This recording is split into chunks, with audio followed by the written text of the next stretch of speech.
Muy buenas noches. Otras escenas de horror. Se repite la historia.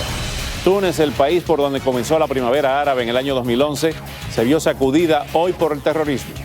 22 muertos hasta ahora, de ellos 20 extranjeros y 42 heridos es el saldo del ataque de 3 salafistas que intentaban atentar contra el parlamento tunecino y terminaron acribillando a balazos a turistas que visitaban el Museo del Bardo. Analizaremos cuáles son las consecuencias inmediatas para la estabilidad en esa conflictiva zona del mundo amenazada por el extremismo islámico. Y hablando de la región, hoy les presentaré un debate sobre el impacto de la victoria de último minuto del primer ministro israelí Benjamín Netanyahu, quien se encamina a su cuarto mandato y quien ya está dando los primeros pasos para la conformación de un gobierno de coalición de tendencia conservadora. ¿Cómo cayó el triunfo de Bibi Netanyahu en la Casa Blanca? ¿Tendrá futuro o no la idea de la creación de un Estado palestino al que Netanyahu se opone? ¿Qué pasará ahora con las negociaciones con Irán? Y si de negociaciones se trata, ¿en qué quedaron las herméticas conversaciones entre el gobierno de Barack Obama y el régimen de Raúl Castro?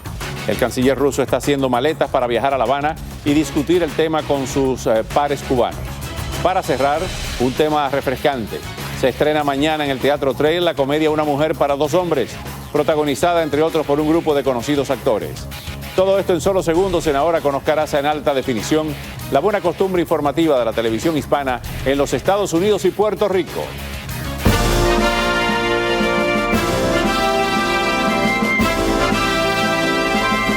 Ahora con Oscar Aza.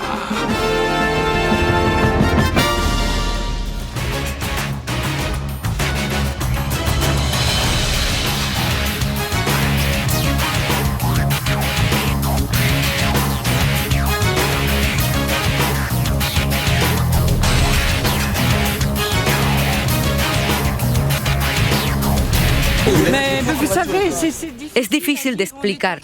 Estábamos visitando el museo y de repente oímos ruidos fuertes. Pensamos que era una estatua caída. De hecho, progresivamente nos dimos cuenta que se trataba de armas de fuego. Así que estábamos allí 4 de nosotros. También otra pareja con hijos. No sabíamos qué hacer. Nos escondimos. Estábamos en el piso superior y después de un tiempo, los disparos terminaron. Esperamos aproximadamente 1 hora sentados en el suelo sin movernos hasta que las fuerzas policiales intervinieron y nos dijeron deben salir. Fuera de aquí, rápido. Luego nos llevaron al cuartel militar de donde acabamos de salir. No puedo decir otra cosa. Esto ha sido una enorme tragedia que ha caído sobre Túnez. Y esto no es esperanza para este pueblo, por lo que Túnez debe mantenerse firme contra estos militantes y acabar con ellos, barrerlos a todos. Es horrible, son escenas que se han repetido en los últimos años alrededor del mundo. En cualquier parte puede ocurrir esto. Hoy le ha tocado a Túnez. Tenemos precisamente para este segmento a Eric de la Fuente, analista internacional. Gracias, Eric, que está aquí con nosotros en nuestros estudios. Y vía Skype desde Tenerife, Islas Canarias, Jesús Pérez Triana, experto en seguridad y defensa.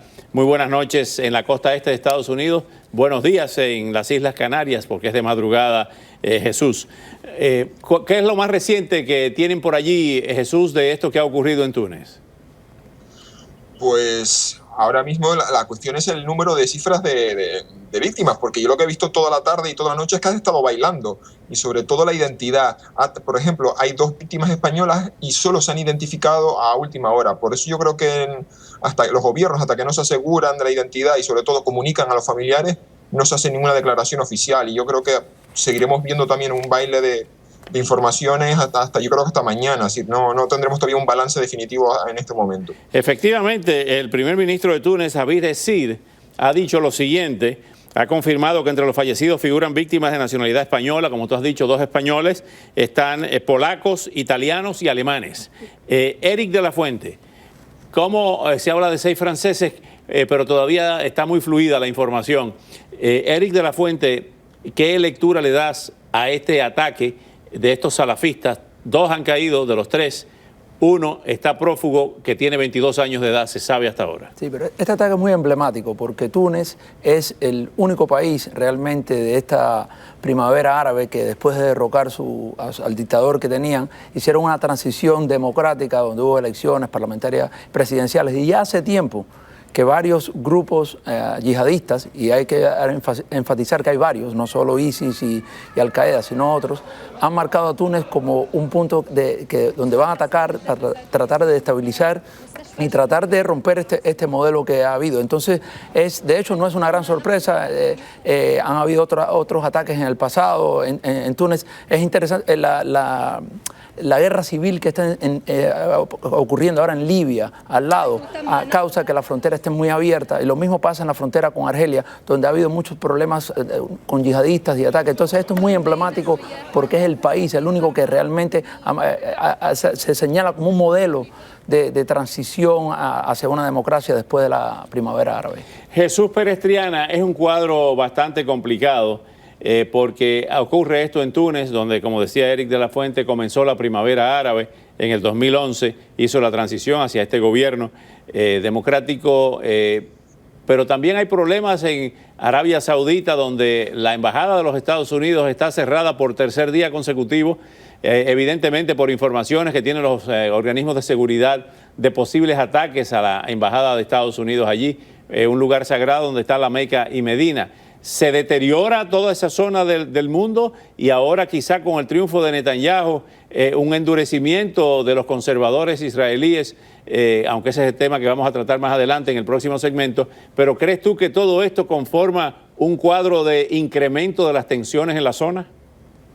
Yo creo que evidentemente el Estado Islámico se ha convertido en el gran generador de inestabilidad en la zona. Sí, Arabia Saudita hace poco anunciaba que iba a construir una gran muralla defensiva que separase el país de la frontera de Irak, porque tenía miedo de que el problema se expandiera. Pero vamos, estamos viendo que es un proceso que ha repetido desestabilización en el Líbano, problemas en Turquía, hemos visto que el conflicto de Siria pasó a Irak, evidentemente, pues sí. En el caso de Túnez, el problema no ha surgido ahora. Es decir, la violencia yihadista en Túnez arranca en el año 2013, después de que se ilegalizara un grupo radical que se llamaba Ansar al-Sharia, los partidarios de la ley islámica. Y lo que tiene hoy de novedad es que han atacado a turistas occidentales. El año pasado hubo pues 23 muertos entre policías y soldados. Es decir, allá había una violencia de bajo nivel, pero vamos, que no ha sido nuevo, es decir, no ha empezado hoy. Y hubo un intento de ataque terrorista a unas instalaciones turísticas en octubre de 2013. Lo que pasa que era un terrorista suicida con una bomba que no consiguió entrar allí en el hotel y estalló por fuera. Es decir, que ha habido violencia, ha habido otros intentos de atacar turistas. Hoy lo que pasa es que, por así decirlo, los terroristas han logrado su propósito. Esa es la diferencia fundamental. Pero que ha habido otros intentos y que ha habido violencia ya no, es decir, es un hecho cierto y ahí simplemente han conseguido su objetivo.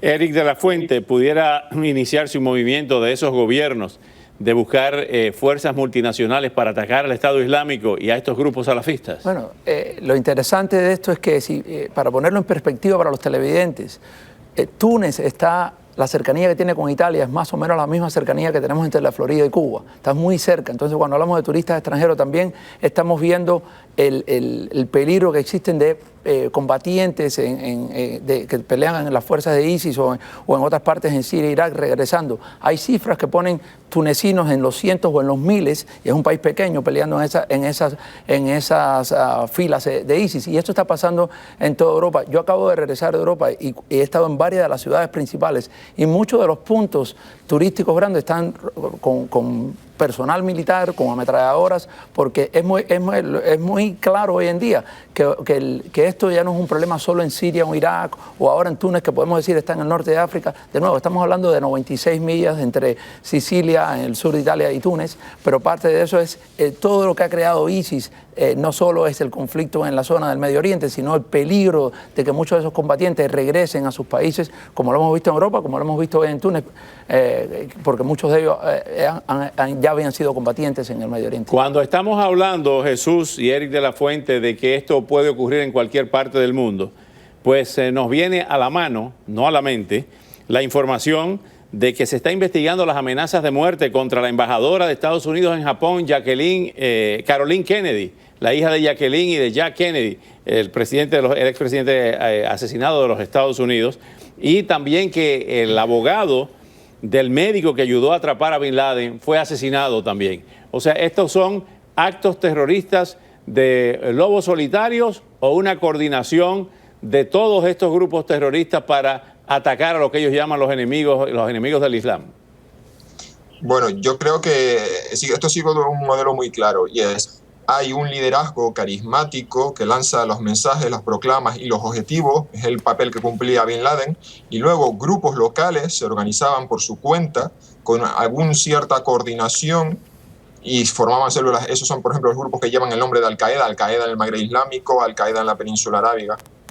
Pero en el caso, por ejemplo, de Túnez, lo que hay es un grupo que se llama las Brigadas de Ouada ibn Anafi, que es el general musulmán que conquistó el Magreb, que expandió el Islam por la zona, y ha hecho un juramento de fidelidad a Al-Qaeda, pero no se conoce que tenga realmente vínculos. No hay un trasiego de combatientes, ni de material, ni de dinero, sino que es una organización local. Entonces ese es el modelo que está funcionando.